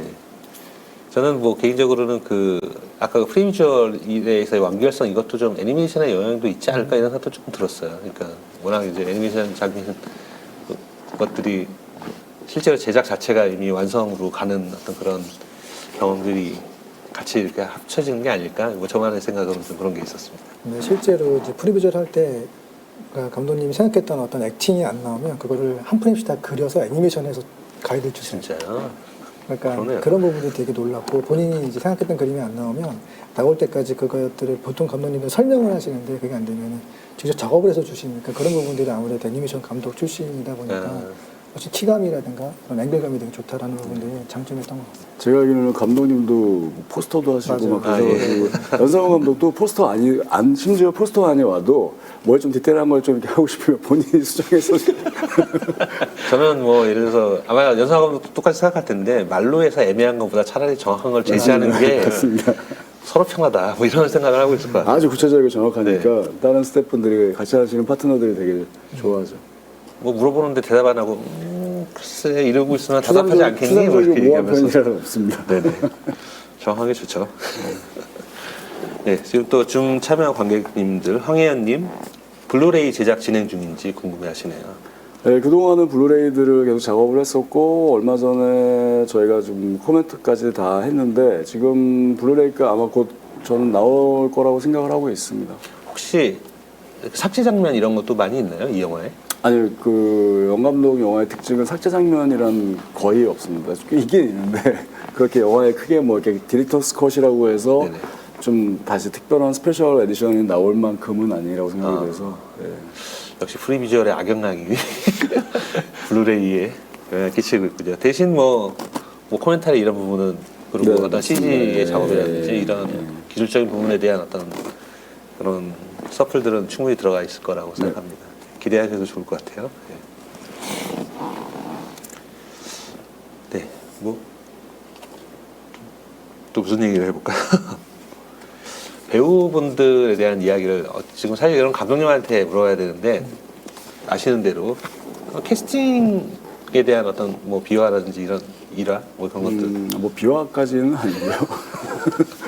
관객분들이 많이 궁금해하실 것 같아요. 네, 그 강동원 배우분은 맨 처음부터 저희가 강 배우와 좀 작업을 하고 싶었는데 그 미국 쪽에 지금 해외 쪽에서 지금 준비하는 영화들 작업 때문에 그 저희랑 같이 작업을 하고 싶은 배우의 마음도 알았으나 그 일정을 조율하는 게 좀 시간이 많이 걸렸어요. 네, 그리고 그쪽 상황들이 워낙 이렇게 유동적인 게 많았던 터라 거기에 맞춰서 모든 스태프분들과 감독 그 일정들을 조율하는 과정에서 프리비주얼 작업을 더 꼼꼼하게 세밀하게 하신 것도 뜻하지 있고 않게 또 네, 그래서 저희한테는 프로덕션적으로 너무나 다 네네. 크게 힘이 됐던 전화위복이 됐던 거죠. 그렇고 이정현 배우는 영 감독이 예전부터 이제 그 저희 부산행 할 때도 그랬고 꼭 같이 해보고 싶어하는 배우분이었어요. 여러 타이밍들이 좀 잘 안 맞아서 이번에 기회가 됐는데 너무나 뭐 저희들로서는 아주 인상적인 네. 연기를 보여주셨어요. 축복이었죠. 그리고 이제 제일 중요한 거는 또 그 외 모든 배역들 중에 또 일의 네네. 캐스팅이 저희는 정말 신의 한 수가 아니었나 싶을 정도로 너무나 이래가 잘해줬고 또 서대일 역을 맡아주신 또 구교한 우리 구교한 배우님. 네. 그 구교한 배우도 와가지고 저희 이거 진짜 해도 돼요? 본인이 여기 큰 역할을 해도 되냐고. 네. 근데 워낙 뭐 인디 영화계에서는 그럼요. 스타니까요. 네. 그리고 영 감독이 충분히 하고 싶은 대로 해도 된다고 이렇게 자신감을 심어주고. 본격적으로 얼마 안 있으면 이제 많은 영화에 더 보이실 수 있을 그럼요. 것 같아요. 이미 촬영한 것도 많은데 지금 시기가 이래서 아직 관객들을 못 만나고 있는데 구교한 배우 새로운 모습들을 큰 영화에서 많이 만나실 기회가 네. 다 만들어진 영화가 좀 있습니다. 그 얼마 전에 촬영한 유승환 감독님 작품에서도 비슷하게 저 이런 거 해도 돼요? 그러셨던 것 같은데. 네. 근데 사실 연기 보면은 이게 첫 영화 같지 않은 느낌이 확 들어요. 그러니까 이 씬을 어떻게 자기가 표현해야 될지를 아는 배우라고 본인이 또 연출을 하시잖아요. 인디 영화에서는 독립 영화에서 또 연출도 하시니까 그런 것이 연기에 잘 녹아나시는 것 같아요. 그 권혜원 선배는 연상호 감독이 애니메이션 할 때부터 많이 이렇게 성우로 참여해 주시고 했던 뭐 선배님이시니까 저희 현장에서 항상 이렇게 큰 형님 같은 분이셨고 너무 좋으시죠. 네. 너무 이렇게 이 공사가 다망하신데 어떻게 이렇게 연기도 이렇게 잘하실까 네네. 많은 작품 하실까 궁금한. 그리고 김민재 배우는 저희가 염력 때도 같이 했었고 네네. 지금도 영 감독이 다른 작품에서 지금 같이 또 하고 있고. 정말 한국 영화에서 빼놓을 수 없는 조연 중에 하나죠. 김민재 배우. 저 하나 궁금한 게 있는데 뒤에라고 하는 그거는 애들립이었는지 아니면 처음부터 있었는지 그게 궁금했어요. 그거는 좀 애드립이 좀 섞여 있는 부분이에요. 그렇죠. 그 왠지 김민재 배우의 연기라는 느낌이 딱 들었었어요. 깨알 같은 장면에서 많은 좋은 점이 재밌는 부분을 많이 보여줬던 것 같아요. 지금 쿠님이 질문했는데 이제 연상호 감독님이 촬영 중이시잖아요. 지금 그 작품도 좀 궁금하시다고 아시는 대로 좀 설명해 주시면 좋겠네요. 그 작품은 지금 여기 이제 정 시장님이 같이 하고 계신데 그래요? 정 시장님 좀 설명을 좀 간단하게 해주시면 좋을 것 같아요. 네, 뭐 좀 넷플릭스 오리지널로 지금 내년 한 6월쯤에 편성되어 있고요. 그리고 이제 원래 웹툰 원작으로 지금 최규석 작가랑 같이 이제 연재하고 있는 지옥이라고 하는 작품입니다. 그래서 뭐 지옥이라고 하는 단편은 여성 감독님이 초기에 애니메이션으로도 제작이 됐던 원제를 그래요? 가지고 했던 거라서 내용 자체가 되게 너무 재밌습니다. 지금 현재 촬영이 절반 정도 진행 중에 있고 한 1월 말이면 크랭크업을 해서 이제 후반 작업이 들어가는데 총 6부작 넷플릭스 드라마이고 6부작이요? 네, 아마 이게 좀 방영이 되면 되게 나름대로의 또 원상 감독님의 세계관이 또 네네네. 한번 또 확장되는 어떤 작품이 되지 않을까 기대가 큰 작품입니다. 제가 개인적으로 사실 네이버 웹툰에 연재되고 있을 때 작품을 굉장히 너무너무 재밌게 봤고 네네. 연상호 감독님이 또 다루시는 주제 중에 하나가 어떤 그 종교적인 어떤 네네. 그런 부분이 되게 신선하게 표현이 돼 있어서 그리고 시각적으로도 너무 기대가 돼요. 사실은 네네. 거기에 그래서 아마 기대하셔도 좋지 않을까. 저는 엄청 기대하고 있습니다. 거기다 또 지금 우리 정한수 슈퍼바이저님이 참여하신다고 하니까 어떤 그런 네. 시각적인 면도 무합니다. 지금 TJRA님이 반도 재개봉 혹시 안 하냐고 아마 팬데믹 상황에서 좀 놓치셨나 본데요. 지금 넷플릭스에서 하고 있습니다. 아, 재개봉은 아직 뭐 극장들과 상황들을 좀 봐야 될 것 같고요. 네네. 지금은 여타 매체에서 볼 수 있는 기회들이 있기 때문에 네네. 아직은 뭐 재개봉 생각을 하고 있지는 않습니다. 네네. 아무래도 좀 더 큰 화면에서 다시 한번 보고 싶은 네, 뭐 그런 그러면 좋은데. 그러신 것 네. 같아요. 네. 팬데믹 상황이 좀 빨리 이렇게 지나갔으면 좋겠는데 사실은 영화 촬영 자체는 일찍 작년 10월쯤 끝나셨잖아요. 작년 9월? 9월? 네. 네. 개봉 시점에는 이 또 본격적으로 팬데믹 상황이 됐잖아요. 네네. 어떤 의미에서 이 팬데믹이라는 게 작은 가벼운 규모의 아포칼립스 상황과 다를 바 없다고 보여지는데 그런 걸 이렇게 딱 대하셨을 때 어떠셨어요? 느낌이? 현실에서 있으면 안 되는 어떤 것들이죠. 그렇죠. 예, 그리고 워낙 저희가 그런 이야기를 다루긴 했지만 저희는 영화 쪽으로만 생각을 해보면 저희 외에 또 너무 힘드신 분들이 전 세계적으로 네네. 많다 보니까 저희가 저희 컨텐츠만 놓고 생각하기 좀 어려운 부분이 있을 정도로 큰 일이어서 아무튼 빨리 잘 좀 정리가 되기를 바라는 거죠. 네네. 자, 수혜 님이 저기 질문을 하나 던져주셨거든요. 네이버 참여 관계. 좀비는 왜 낮에 움직이지 않고 밤에만 움직일까요? 라는 질문을 해주셨습니다. 한번 우리 실장님이. 글쎄요. 상호 감독님 생각이시겠죠. 근데 뭐 그 초반에 저희가 이제 부산행할 때 그랬어요. 네네. 좀비는 그러면은 보통 이제 사형 좀비는 느리잖아요. 네네네. 느리고 그리고 이제 낮에도 사실은 이제 보고 여러 가지 좀비 성향이 많은데 초반에 우리도 이제 이 씬을 봤을 때 우리 좀비는 빠른가요? 뭐 하는가 이런 것들을 계속 질문했던 것 같아요 감독님한테. 왜냐면 네. 그게 아직 우리가 좀비에 대한 어떤 컨셉을 저희가 잡지 않은 상황에서 네. 근데 이제 영 감독님은 이제 이게 뭐 밤에 다닌다, 낮에 다닌다 그게 중요한 게 아니라 영화적으로 그 장면을 효과적으로 쓰기 위한 장치로서 저는 썼다고 보거든요. 그렇죠. 부산행에서 보면 지하철 터널로 들어갔을 때 처음으로 그때 이제 관객들한테 어두우니까 안 보인다라고 하는 정보를 그때 처음으로 줬던 것 같아요. 그렇죠. 그러면서 그 세계관이 계속 반도에도 저는 왔다라고 보고 그러면서 우리가 아까 말씀드렸던 건 기술적으로 한계에 대한 부분을 커버할 수 있는 거는 밤이라고 하는 장면에서가 조금 더 가능했고 그게 훨씬 더 앞에서 가져왔던 어두우면 안 보인다라는 게 사실은 이제 같은 내용으로 왔기 때문에 아마 그런 부분들 저는 영 감독님은 그의 어떤 좀비의 특성을 영화적으로 잘 풀기 위한 소재로서 사실은 컨셉을 잡았다라고 저는 생각을 해서 뭐 질문에 대해서 제가 뭐 조금 제 나름대로 또 답을 한다면은 모든 이제 장르 영화는 일종의 그 세계 안에서 통하는 그런 이제 법칙을 최초에 이제 기획 단계에서 세팅을 하는데 좀비 영화 같은 경우는 이제 뭐 지금 궁금해하신 것처럼 왜 좀비는 밤에만 움직이냐라고 하는 질문은 이제 그런 게 하나의 룰 혹은 클리셰로 점착돼 있기 때문에 아마 그런 질문을 하신 것 같아요. 이제 그런 클리셰들을 자기 영화에서 또 어떻게 깨고 할 것이냐를 이제 감독 그리고 제작자 우리 스태프들은 끊임없이 계속 고민을 하게 되죠. 그 부산행 때 얘기하신 것처럼 밤이 되면 안 보이고 소리에는 민감해. 그러면 그쵸, 거기에 대해서 다음 씬을 구성할 때 이 사람들이 그 다음을 인지하게 되면 어떻게 리액션을 해야 되지? 그쵸. 그러니까 그렇게 맞춰서 이제 이야기를 먼저 맞추다 보니까 네네. 어떻게 보면은 그게 또 재밌는 어떤 지점들이기도 하고 그게 또 저희 한계가 되기도 하는 거죠. 네네. 그러니까 반도를 할 때 좀 제가 우려했던 건 뭐냐면 이게 다 밤 상황이면 관객들이 좀 답답해하지 않을까?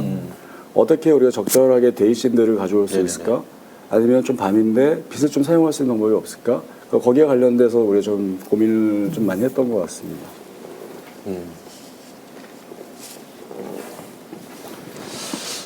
이거는 뭐 반도에만 국한된 질문은 아닌데 질문이 들어가서 한번 물어보겠습니다. 두 분한테 네네네. 여쭤보시는 커밍유님의 질문인데 지금까지 작업하시면서 가장 힘들었던 영화.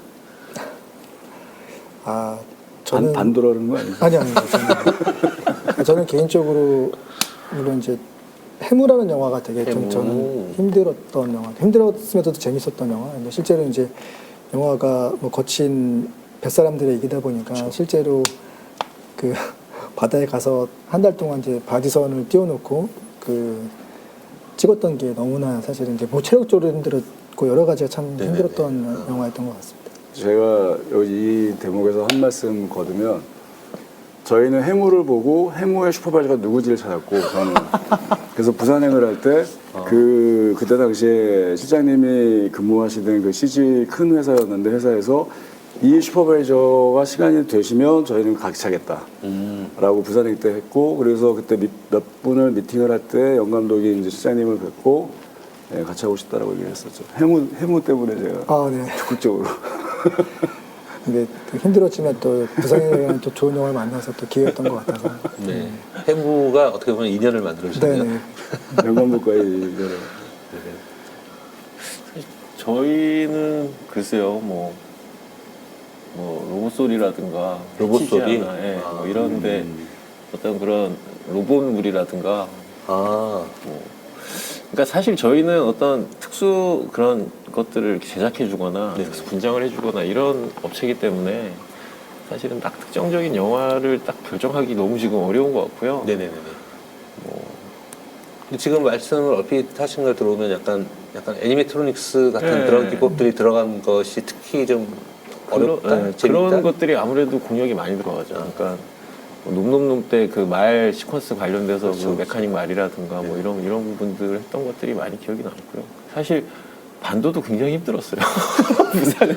사실 물량적으로는 따라갈 수 있는 작품이 없습니다. 그러니까 아까 뭐 공장 얘기도 하고 했는데 저희 전 식구가 다 나가가지고 그러니까 새벽 2시부터 전 식구가 다 나가서 진짜 공장을 돌리듯이 막 그렇게 좀비를 생산해내고 막 이랬던 작품이었기 때문에 네, 질문이 많이 들어오고 있는데요. 좀 더 받아볼게요. 지금 이제 사실 그 현 코로나 상황이나 이런 것 때문에 저희 영화 만들 때 좀 고충이 있을 것 같은데 지금 뭐 포함해서 영화 제작자라는 제작자만의 또 감독과는 다른 고민이 있을 거라고 그것이 좀 궁금하다고. 제작자는 영화를 만들 때 어떤 고민이 많은지. 지금 코로나 상황을 놓고 말씀을 드리면 되나요?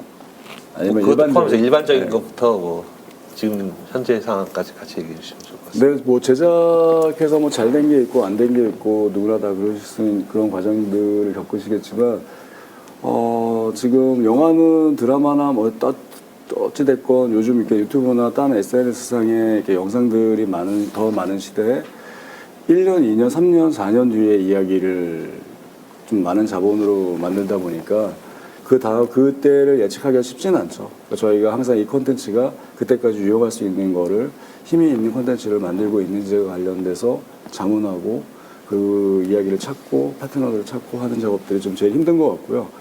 코로나 상황이라고 하면 역시나 지금 극장이라는 공간이 그냥 여러분들이 좀 편안하게 다시 오실 수 있으려면 그게 앞으로 향후 어느 정도 시간이 좀 걸릴까 이게 이제 가장 큰 저희들한테는 화두일 것 같습니다. 황혜원님의 질문 이게 아시려나? 연상호 감독님이 반도안에 오게티가 있다고 했는데 혹시 아시나요? 들은 거 있으세요? 네, 저 아는데요. 갑자기 물어보시니까 기억이 안 나요. 있는데 아시지 않아요? 그 부산에 갈 때는 사실은 저희가 다 끝났는데 이 마커 하나가 배우 쓰는 마커 하나를 저희가 지우지 못하고 네. 나갔던 게 있어서 영감독님 그걸 보고 했던 기억은 나는데 반도에 있었는데. 그래서 저 반도 그거지. 때는 그런 부분들 그러니까 뭐 좀 없애기 위해서 좀 더블 체크해서 저는 기억은 안 나는데 정확히 어떤 이따 혹시 부분인지 생각나시면 다시 예. 알려주시기 바랍니다. 그래서 근데 뭐 마커 한참 정도는 애교 아니에요? 웃었던 기억이 나요. 마커 정도도. 물론 CG팀 입장에서는 그 CG를 위해서 표시를 네. 미리 이렇게 해놓는 그 마커를 저걸 왜 놓쳤지 뭐 이런 기분이 들겠지만 또 관객들 입장에서 그것도 찾는 것도 하나 재문이니까. 네. 알겠습니다. 지금 질문하신 분은 그거를 알고서 질문을 하신 아 건가요? 진짜로 그 혹시 오게티가 뭔지 아시고 질문하신 건지 저도 너무 궁금하네요. 궁금한데요. 그 좀비 그 트럭 문이 들어있는 트럭을 찾았잖아요. 네.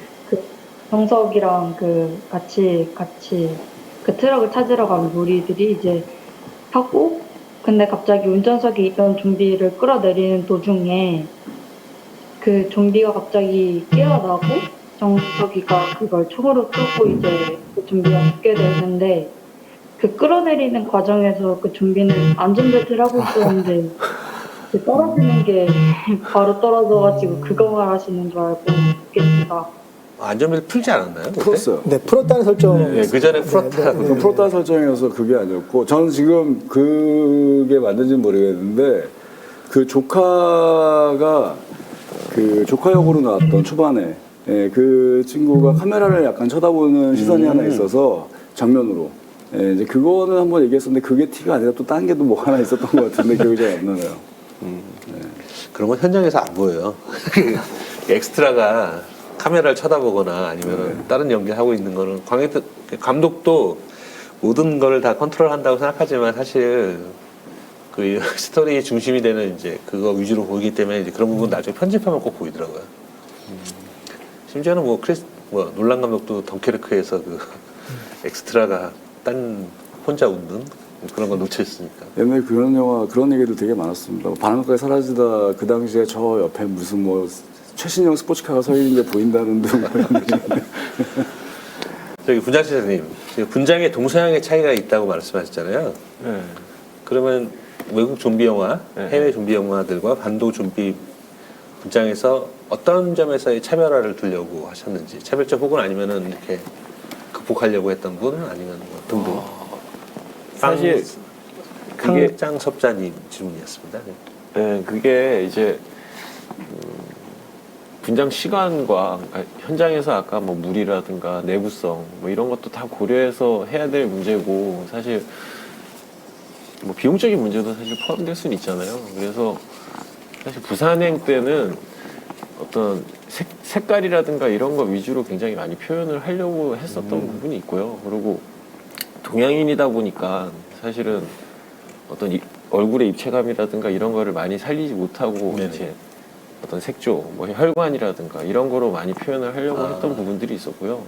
상대적으로 아까 뭐 제작비 얘기도 잠깐 나왔는데 제작비가 많이 늘고 이런 부분들 때문에 반도에서는 사실은 약간 입체적인 그런 인조 피부라든가 이런 것들을 활용을 좀 많이 했었어요. 근데 그거는 또 반면 이제 분장 시간이라든가 이런 것들이 너무 많이 소요되기 때문에 어떤 인물의 양을 많이 줄이게 되는 그런 이제 나쁜 점이 발생이 되죠. 그래서 뭐 그런 부분은 3D 캐릭터나 이런 거에 도움을 많이 받게 되고 이런 식으로 많이 조절을 했던 것 같아요. 사실 외국 영화들하고 뭐 국내 영화를 비교한다 기술이라든가 뭐 이런 부분이 아니라 사실은 일단은 동양 우리가 익숙한 공간 안에서 어울리는 좀비를 만들어내냐 사실 그거에 대해서 굉장히 고민을 많이 했던 것 같아요. 네, 잘 들었습니다. 대답이 충분히 됐을 거라고 생각이 되고요. 네. 지금 앞으로도 이제 한국 영화에서 아마 이제 이런 반도뿐 아니라 많은 재난물들 아니면 혹은 이제 조금 더 특화된 어떤 좀 더 많은 어떤 장르 영화들이 더 많이 이렇게 만들어질 거라고 생각하는데 이제 그런 부분에서 좀 이렇게 예상되는 어떤 그런 뭐 스텝의 역할 뭐 그런 혹은 또 제작자로서의 어떤 전망 이런 것들로 한번 오늘 대화를 마무리하면 좋을 것 같습니다. 네, 뭐 지금 여러분들이 직접 목격하고 계시는데 당대에 너무 훌륭한 감독님들이 많이 창의적인 감독님들, 작가님들, 스태프분들이 많아서 이제는 뭐 좀비 영화뿐만이 아니라 다양한 장르의 영화들을 여러분들이 좀 경험하실 수 있을 거라고 생각이 들고요. 뭐 기술력도 저희가 뭐 전 세계적으로 아주 훌륭한 스태프분들이 많아서 퀄리티 높은 영화 작품들, 다양한 장르들을 계속 좀 만나게 되시리라 믿고 저희도 이제 그런 쪽의 기획 제작들을 지금 준비하고 있습니다. 그 SSS 원님의 제가 질문을 조금 약간 변형해서 질문을 드렸는데 아마 이제 한국 영화도 지금 앞으로 좀 준비 개봉을 예정을 하고 있는 영화들 중에서도 이런 좀비물 무슨 또 SF 네네. 등등 많은 아주 새로운 영화들이 지금 계속 예, 예. 개봉 대기 중이잖아요. 네, 지금 맞습니다. 대표님이 말씀하신 대로 관객 여러분들이 기대도 주고 있을 것 같습니다. 저는 사실은 또 이 부분에 있어서 이 구현이 가능했다는 건 또 우리 기술 스태프들의 어떤 역량이 예전과는 비교할 수 없을 정도로 네네. 높아진 부분이 있었으니까요. 네. 네, 아쉽지만 이제 슬슬 이제 마무리해야 되는 시간이 왔습니다. 코로나로 이제 극장을 좀 많이 찾지 못한 그런 관객분들 온라인으로 보셨는데 어떠셨나 모르겠습니다. 앞으로도 장단편 다양한 작품들의 GV 섹션 감관문 남아 있으니까요. 놓치지 마시고 또 주문 신청하시면 더 직접적인 소통이 가능합니다. 네. 그리고 오늘부터 이제 3일 동안 네이버 TV 영화제 채널을 통해서 온라인 스트리밍 영화를 관람하실 수 있고 또 감관문 GV 섹션을 1,000원에 보실 수 있는 상품이 준비되어 있다고 합니다. 네이버에서 후원하는 네이버 후원 라이브 많이 관심 가져주시고요. 그리고 오늘 이제 반도 보셨는데요. 그 69세 정직한 후보 등 나머지 4작품도 네이버 TV 영화제 후원 라이브를 이용해 주십시오. 그리고 이런 장편 영화 말고 이제 유명 영화제에서 수상한 단편들을 네이버 시리즈온에서 유료 관람하실 수 있다는 점 알려드립니다. 그리고 이번 충무로 영화제에서 이제 감독님들의 마스터 클래스가 오늘부터 3일 동안 준비가 돼 있어요. 충무로 클래스라고 감독이 된 배우들 등등 여러 재미있는 이제 코너들이 마련되어 있으니까 관심 가져주시기 바랍니다. 그리고 토요일에는 이준익 감독, 윤재균 감독과 함께하는 한숨 토크, 코로나 시대에서의 감독살이라고 하는 또 코너도 아주 재밌을 거라고 예상이 돼요. 두 분 다 아주 저와는 달리 아주 재밌게 이야기를 하시는 분들이니까 관심 가주시고 자세한 사항은 홈페이지를 참조해 주십시오. 네, 오늘 세 분 나와주셔서 반도에 대해서 몰랐던 이야기 그리고 어떤 기술적인 영화에 대해서 이해를 더 높일 수 있었던 시간이었다고 생각합니다. 그리고 아주 재미있게 저는 진행을 했는데 어떻게 재미있게 보셨기를 바라면서 여기서 마무리하겠습니다. 네, 두 분 수고하셨습니다. 네, 감사합니다. 감사합니다.